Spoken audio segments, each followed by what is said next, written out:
مذہبی نفرتوں کا شکار مت ہو. ہماری نسلوں میں بڑے دکھ سے یہ باتیں کہہ رہا ہوں کہ جیسی نفرت میں نے پاکستان میں دیکھی ہے مذہب کی، پوری دنیا میں کہیں نہیں دیکھی. مذہب کا اختلاف کب نہیں تھا؟ میرے نبی کی موجودگی میں صحابہ میں اختلاف تھا، نبی کی موجودگی میں اختلاف تھا. اختلاف ختم ہی نہیں ہو سکتا. محبت کرنا سیکھو، محبت کرنا سیکھو، محبت کرنا سیکھو. تم اپنے نبی کی سیرت اٹھا کے دیکھو، منافقوں کو گلے لگایا. عبداللہ بن ابی مرنے کے قریب ہوا. عبداللہ بن ابی غلیظ ترین انسان اور جہنم کے سب سے نیچے. ابو جہل اوپر ہے، عبداللہ بن ابی نیچے ہے. ابو جہل اوپر ہے، عبداللہ بن ابی اس سے نیچے ہے، لیکن اس نے اسلام کا لبادہ اوڑھا. میرے نبی کا عام آدمی، میرے نبی کو تو سارے منافقوں کا پتا تھا کہ کون کون ہیں، باقی صحابہ کو نہیں پتا تھا کہ کون ہے، لیکن عبداللہ بن ابی کے بارے میں سب کو پتا تھا یہ منافق ہے. اس کے بیٹے آ گئے، وہ صحابی تھے، کہ یا رسول اللہ میرا باپ مر رہا ہے، آپ جنازہ پڑھائیں گے؟ کہاں پڑھاؤں گا. تو اس کے کفن کے لیے آپ اپنا کرتا دے دیں گے؟ کہاں. آپ نے اپنا کرتا اتار کے دے دیا. آپ کہتے ہیں میں منافق کے لیے کیوں کروں؟ کرتا دے دیا. وہ مر گیا تو اس کے جنازے پہ کھڑے ہو گئے. حضرت عمر سامنے آ کے کھڑے ہو گئے، یا رسول اللہ یہ کون ہے پتہ ہے؟ کہاں پتہ ہے. کہا تو اس کا آپ جنازہ کیوں پڑھا رہے ہیں؟ کہا میرے اللہ نے مجھے ابھی تک روکا نہیں، یوں کہا ہے پڑھ یا نہ پڑھ میں معاف نہیں کروں گا. میں پڑھتا ہوں، شاید اللہ معاف کرتا.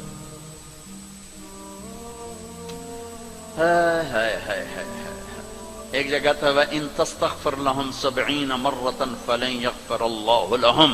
اے میرے نبی 70 دفعہ پڑھ دے جنازہ، میں پھر بھی معاف نہیں کروں گا.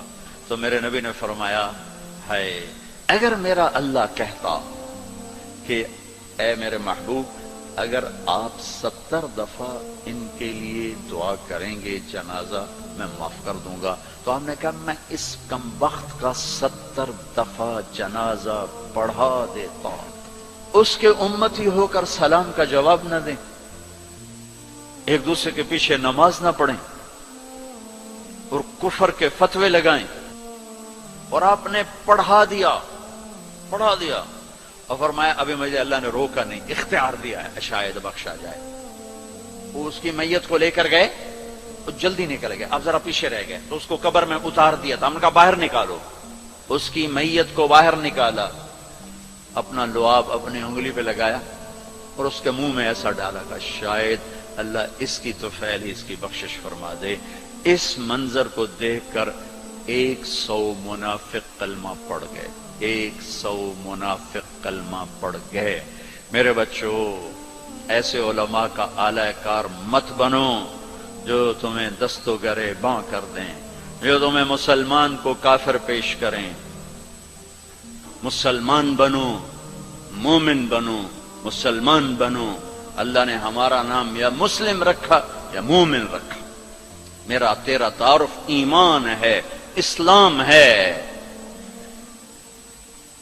ایک دوسرے سے ایسی نفرت،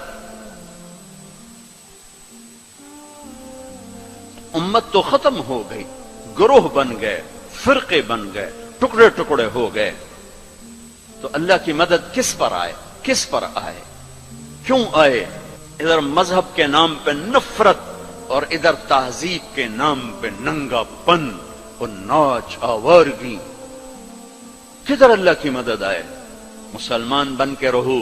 اپنے حوصلوں میں تمہارے ان بچوں میں کوئی آپس میں لڑا ہوا ہو، ابھی اٹھ کے گلے لگنا کہ میرے نبی کا فرمان ہے 2 مسلمان لڑ پڑیں پھر 3 دن تک صلح نہ کریں تو میری طرف سے یہودی مریں، عیسائی مریں، مجھے ان کی کوئی ضرورت نہیں ہے. اور ہر پیر اور جمعرات کو اللہ کی بارگاہ میں اعمال پیش کیے جاتے ہیں. اعمال پیش کیے جاتے ہیں. جب 2 مسلمان، 2 عورتیں، 2 مرد، 2 نوجوان، 2 لڑکیاں، 2 لڑکے، 2 بھائی، 2 پڑوسی آپس میں لڑے ہوئے ہیں، سلام دعا نہیں ہے، جب تک یہ توبہ نہیں کرتے مجھے ان کا کوئی عمل قبول نہیں ہے. میرے بچوں میں نے حوصل لائف گزاری ہے. ہم تو جانور تھے اور اس زمانے میں ایسے تبلیغ کا کام بھی نہ تھا. میں نے تمہیں پہلے بتایا کہ 2-3 لڑکے اقبال حوصل کے لان میں نماز پڑھ رہے ہوتے تھے. وہ باغیچے میں نماز کا کسی کو پتہ ہی نہیں تھا. اب تو ماشاءاللہ بہت بہار ہے. لیکن ایک بات یہ تھی کہ مذہب کا بھی پتہ کوئی نہیں جانتا تھا فرقہ کیا ہوتا ہے، اور یہ وہ فرقہ ہے، یہ وہ فرقہ ہے.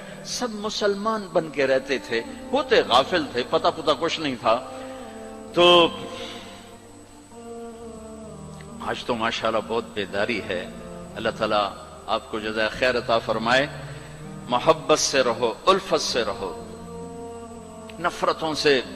ہماری آپس میں لڑائیاں ہوتی تھی، مذہب کے نام پر نہیں، سیاست کے نام پر نہیں. ویسے ہی وڈا کون ہے، میں وڈو دا میں چودھری ہوں دا میں وڈا ذمہ دار دا پتر، میں وڈے ذمہ دار دا پتر، اس پہ لڑتے تھے. ویسے کبھی مذہب کے نام پہ ہو اور کبھی سیاسی، ایسا کبھی نہیں تھا. ہمارے ایک وارڈن آئے، طالب صاحب رحمت اللہ علیہ، بڑے نیک استاد تھے لیکن تھے بڑے سخت. یہ استادوں سے کہتا ہوں ڈنڈے نہ اٹھاؤ، محبت کے پھول دو. وہ استاد نہیں ہے جس کے نہ آنے کی کمی طلبہ محسوس نہ کر کہ آج ہمارے ٹیچر نہیں آئے یار.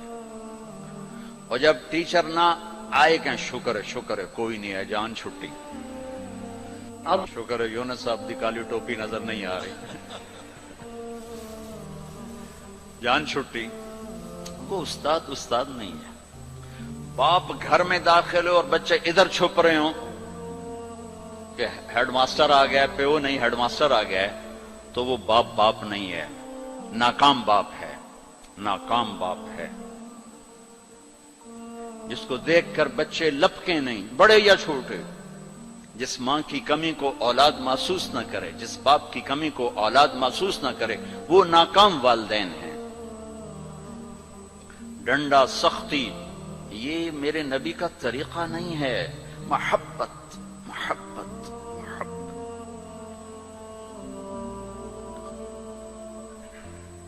وہ تھے بڑے یعنی مہربان تھے، لیکن وہ زمانہ ہی تھا ڈنڈے ڈنڈے ڈنڈے ڈنڈے. کان پکڑو ڈنڈے، کان پکڑو ڈنڈے. سختی سے بچے جھوٹ بولتے، اور استاد کی سختی سے لڑکا جھوٹ بولتا. والدین کی سختی سے اولاد جھوٹ بولتی. والدین اپنے بچوں سے دوستی لگانے کے بجائے ماں باپ بن کے دکھاتے ہیں، تو وہ اوروں کو دوست بناتے ہیں. جب وہ اوروں کو دوست بناتے ہیں تو وہاں سے غلط فیڈ ہوتا ہے، پھر غلط راہوں پہ چلتے. چوتھی جماعت میں پڑھتا تھا. ماسٹر شفیع صاحب رحمت اللہ علیہ ہمارے استاد تھے. بڑے مہربان، ہمدرد، لیکن بہت سخت، بہت مارتے تھے. سردیوں کے دن تھے اور ہم کوئی 20 لڑکے تھے چوتھی جماعت میں. میں بیٹھا تھا 12ویں نمبر پر، اور انہوں نے سوال لکھایا سلیٹ پر. کوئی اوکھا سا سوال تھا، وہ کسی کو نہیں آیا. پہلا لڑکا اٹھا، سوال غلط، ٹھو ٹھو ٹھو ٹھو ٹھو ٹھو. میں نے دیکھا مجھے بھی نہیں آتا، میرے پسینے چھوٹ گئے. میں کہہ لے آج خیر کوئی نہیں. پھر دوسرے کی باری آئی، ٹھو ٹھو ٹھو ٹھو ٹھو. پھر میں نے سوال کو سوچنا چھوڑ دیا کہ میں جان بچانے کے لیے سوچنے لگا کہ آج میں جان کے میں بچاؤں کہ ڈنڈے نہ پڑیں. اب وہ قریب آ رہے ہیں اور میرا کمپیوٹر ادھر چل رہا ہے، یا اللہ کہ میں آج بچا سوٹیاں تو بچا، سوٹیاں تو بچا. جب رہ گئے نا کوئی 3 لڑکے تو ایک دم میرا کمپیوٹر کھل گیا. ہماری تہذیب ثقافت گاؤں کی یہ تھی کہ ہمارے ٹیچروں کو والد صاحب گندم بھیجتے، چاول بھیجتے، گھی بھیجتے، مکھن بھیجتے. موسم کے پھل، آم ہے، کنو ہے، مالٹا ہے، امرود ہے، میٹھا تھا، لیمو تھا، بہت کچھ. بڑا باغ کا بڑا شوق تھا. اور مرچیں، نمک، ہر چیز جاتی تھی. اور کوئی یہ رشوت نہیں ہوتی تھی. یہ وہ ہمارے والدین سعادت سمجھتے تھے کہ بھئی ہم اپنے بچوں کے استادوں کی خدمت کریں، سعادت سمجھتے تھے. اب میں سوچ میں پڑا بھئی اب میں کیا کروں. تو کوئی موسم کا پھل سامنے کوئی نہیں، کنک بھی کوئی نہیں، چاول بھی کوئی نہیں. ہن میں کی کرا؟ تو مجھے یاد آیا کہ مرچیں ہیں. میں اٹھا، جب 3 رہ گئے، چوتھا میں، تو میں اٹھا. میں کہا استاد جی ابا جی آندے پیان کل مرچاں توڑے گھر اپڑ جاسا. انہوں نے کہا ٹھیک ہے میرا پتر، ٹھیک ہے، تو بیٹھ جا، تو بیٹھ. میں ڈنڈوں سے بچ گیا. یہ جھوٹ مجھے کس نے بلوایا؟ میرے استاد نے بلوایا. بچہ تو ایک یہ پھول ہوتا ہے، اس کو یوں تھپڑ مارو تو یہ مسئلہ جائے گا.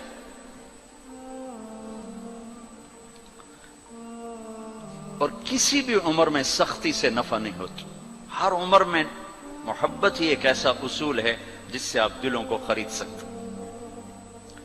سڑکوں پہ چل چل چل عمر گزری، 30 سال ہو گئے سفر کرتے، تو ایک سکیچ میرے ذہن میں بسوں کے پیچھے چل چل کے آیا ہے کہ جب وہ نئی بس ہوتی ہے تو اس کے پیچھے لکھا ہوتا ہے ویک ٹور چکوری تھی، بڑے نخرے سے چل رہے.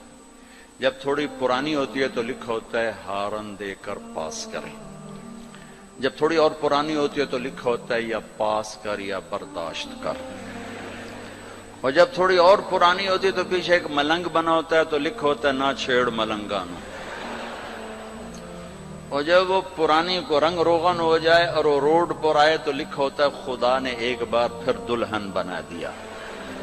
یہ علم مجھے سڑکوں سے حاصل ہوا ہے، کسی یونیورسٹی کسی مدرسہ سے نہیں. ایک دفعہ میں ایک کوسٹر کے پیچھے جا رہا تھا اور میں اپنا مطالعہ کر رہا تھا، پڑھ رہا تھا سامنے والی سیٹ پر. پڑھتے پڑھتے ایسے میری اوپر نظر اٹھی تو ایک کوسٹر کے پیچھے گاڑی تھی. میری نظر پڑی تو اس کے پیچھے 2 بول لکھے ہوئے تھے، 2 جملے. اس نے یہ سارے دھونے دھو دیے کہ ایسا خوبصورت میں نے کہیں دیکھا ہی نہیں. یہاں لکھا ہوا تھا بہت بڑا کر کے دل ایسے، اور آگے یوں بنا کے آگے لکھا ہوا تھا برائے فروخت. دل برائے فروخت. دل کے نیچے لکھا ہوا تھا قیمت، آگے لکھا تھا ایک میٹھا بول. ایک میٹھا بول.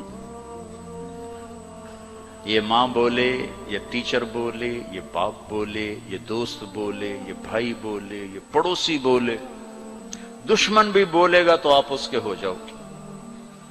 کہ دل چیز ہی ایسی ہے.